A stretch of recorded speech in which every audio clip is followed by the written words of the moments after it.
Bonjour, je suis Marie-Alice et je compte bien vous emmener. Où cela me diriez-vous ? Dans des pays fantastiques, sur des planètes colorées, enchantées et parfois même magiques. Mon intention est de vous raconter des histoires, mais pas à perdre la tête, non, tout au contraire.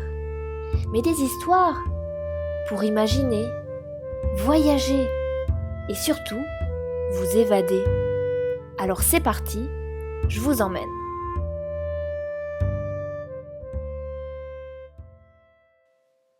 Savez-vous pourquoi la lune baigne parfois dans un halo ?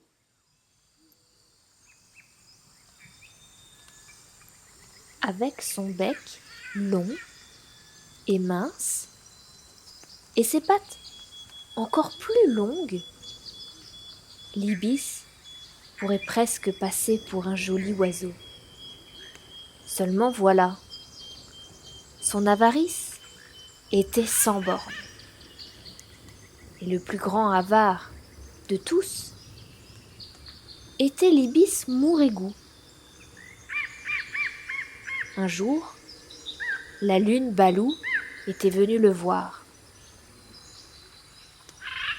Une visite chez l'ibis était devenue une chose bien rare.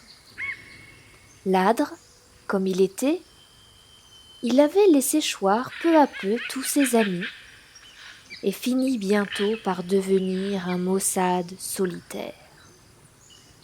Surpris, Balou examinait avec une grande attention l'intérieur de la maison de Mourégou. Et ma foi, il y avait de quoi observer. Au pied des murs se dressaient partout force massues et lances. Et un peu plus haut, les parois étaient recouvertes de boucliers et de boomerangs joliment décorés. Et ne parlons même pas de couverture. Chacune brillait de tant de couleurs qu'on n'aurait pas su dire quelle était la plus bariolée. Balou tendit la main vers une des lances, et après l'avoir soupesée et retournée plusieurs fois, il n'avait plus aucune envie de s'en séparer. Et il eut un vrai coup de foudre pour cette arme. « Donne-moi cette lance !» quémanda Balou. « Quelle idée ! Tu t'imagines peut-être que je puisse tout faire rien qu'avec mon bec ? Et si l'on m'attaque, avec quoi vais-je me défendre, hein ? Voyons, tu as tellement d'armes ici qu'on pourrait en armer une tribu entière, rétorqua à juste titre la lune Balou. C'est dit, je ne te la donnerai pas, coupa court l'ibis en arrachant la lance des mains de Balou. Alors, prête-moi au moins cette couverture, Mourégou. Les nuits sont très froides, tu sais, et je claque des dents si fort que tout ce bruit m'empêche de dormir. Une fois de plus, Mourégou ne fit pas honte à sa réputation d'avare. Combien de fois veux-tu que je te répète que je ne prête, ni ne vends, ni donne aucune parcelle de mes biens.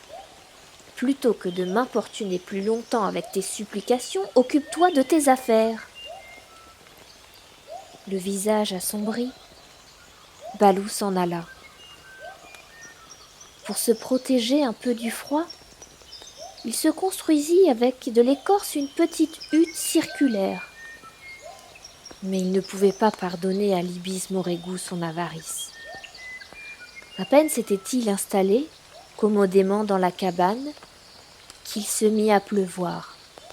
Et il pleuvait, pleuvait, pleuvait à n'en plus finir. La pluie était si abondante que bientôt les ruisseaux et les rivières quittèrent leur lit et l'eau inonda même la demeure de Mourégou. Les lances et les boomerangs furent emportés par le courant et les belles couvertures de Mourégou furent si imbibées d'eau qu'elles ne pouvaient plus servir pour dormir. Depuis lors, La lune garde sa rancune contre l'ibis Morégou. Il vous suffit de regarder un peu mieux le ciel nocturne pour le constater. Dès que sur le firmament apparaît Balou dans sa petite hutte circulaire, le lendemain, il pleut à coup sûr. Et l'ibis Morégou, de patauger le long des rivières et ruisseaux débordés, à la vaine recherche de sa richesse perdue.